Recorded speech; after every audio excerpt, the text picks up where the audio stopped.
بسم اللہ الرحمن الرحیم۔ السلام علیکم دوستو، یہ تو سبھی جانتے ہیں کہ گردے ہمارے جسم کو صاف کرنے کا کام کرتے ہیں، لیکن اگر خود گردوں کی صفائی رکھنی ہو تو کیا کرنا چاہیے؟ اگر آپ کو بلڈ پریشر، ڈائبٹیز یا شریانوں میں کھچاؤ کا مسئلہ ہے تو ممکنہ طور پر آپ کو گردے کی بیماری ہونے کا خطرہ ہو سکتا ہے۔ گردے کی صحت یابی پر نہ صرف انسانی صحت بلکہ پوری زندگی کا دار و مدار ہوتا ہے، لہٰذا اس کا خیال رکھنا بھی اتنا ہی ضروری ہے جتنا آپ اپنی ظاہری خوبصورتی کا خیال رکھتے ہیں۔ اسی لیے آج کی اس ویڈیو میں ہم آپ کو چند ایسی غذائیں بتائیں گے جو آپ کے گردوں کو کسی قسم کی تکلیف سے محفوظ رکھنے میں مدد کریں گے۔ Green leaf vegetables. ہمارے گھروں میں سبز پتوں والی سبزیاں بہت محبت سے پکائی جاتی ہیں، لیکن ہم ان کو پسند نہیں کرتے۔ لیکن یہ سبزیاں وٹامن سی اور کیلشیم سے بھرپور ہوتی ہیں۔ ان میں موجود وٹامنز ہمارے بلڈ شوگر کو کنٹرول کرتے ہیں، جس سے گردوں پر دباؤ کم ہو جاتا ہے۔ سبز پتوں والی سبزیاں بازار میں بکثرت دستیاب ہوتی ہیں۔ کوشش کریں کہ آپ روزانہ پتوں والی سبزیاں پکا کر یا سلاد کے طور پر کھائیں۔ کرین بیری۔ کرین بیری کا جوس پیشاب کی نالیوں میں ہونے والے انفیکشن کے سدے باب کے لیے فائدہ مند ثابت ہوتا ہے۔ ساتھ ہی یہ جوس گردوں میں جمع ہونے والے کیلشیم آکزیلیٹ کو بھی صاف کرتا ہے جو پتھری کا باعث بنتے ہیں۔ گردوں کے لیے کرین بیری کا جوس فائدہ مند ہونے کے ساتھ ساتھ مزیدار بھی ہوتا ہے۔ Turmeric powder.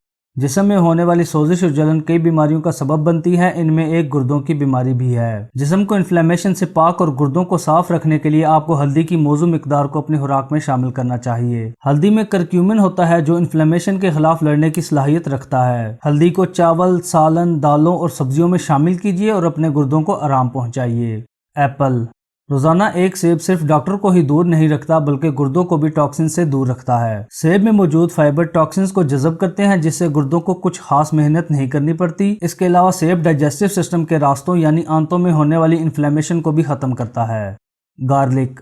لہسن گردوں کے سب سے بڑے دشمن ٹاکسنز اور انفلیمیشن کو دور رکھنے میں مدد کرتا ہے۔ لہسن میں الیسن پایا جاتا ہے جو زبردست قسم کی اینٹی آکسیڈنٹ اور اینٹی انفلیمیٹری پراپرٹیز رکھتا ہے۔ لہسن کی یہ دونوں خصوصیات گردوں اور بلڈ پریشر کے لیے بہت فائدہ مند ہوتی ہیں، اس لیے گھر میں کوئی بھی کھانا تیار کریں اس میں لہسن ضرور ڈالیں۔ Olive oil. اولیو آئل یعنی زیتون کا تیل آپ کی تمام تر صحت کے ساتھ گردوں کو تندرست رکھنے میں اہم کردار ادا کرتا ہے۔ زیتون کا تیل آپ کے کولیسٹرول لیول کو کم کرتا ہے، پتھری کی وجہ سے ہونے والے درد میں راحت دیتا ہے اور انفلیمیشن میں کمی لاتا ہے۔ روزانہ اپنے کھانوں میں ایکسٹرا ورجن آئل استعمال کریں تو بہت زیادہ فائدہ مند ہوگا۔ Lemon juice. اگر آپ چاہتے ہیں کہ آپ کے گردے پتھری سے محفوظ رہیں تو آپ کو لیمو سے دوستی کرنی پڑے گی۔ لیمو کا رس آپ کے سٹریٹ لیول میں اضافہ کرتا ہے، یعنی یہ کیلشیم کی کمی کو پورا کرتا ہے اور خون میں فاسفورس کی مقدار بڑھ جانے سے گردے میں پیدا ہونے والی خرابی کو ختم کرتا ہے، جس سے گردے میں پتھری بننے کا عمل رک جاتا ہے۔ روزانہ لیمو کے رس کا استعمال آپ کے گردوں کے ساتھ ساتھ آپ کو بھی صحت مند رکھنے میں اپنا ثانی نہیں رکھتا۔ یاد رکھیں، آپ کے سبسکرائب کرنے سے ہماری حوصلہ افزائی ہوتی ہے، اس لیے ہمارے چینل کو سبسکرائب کریں اور اس ویڈیو کو ضرور شیئر کریں تاکہ زیادہ سے زیادہ لوگ اس سے فائدہ حاصل کر سکیں۔ جنجر۔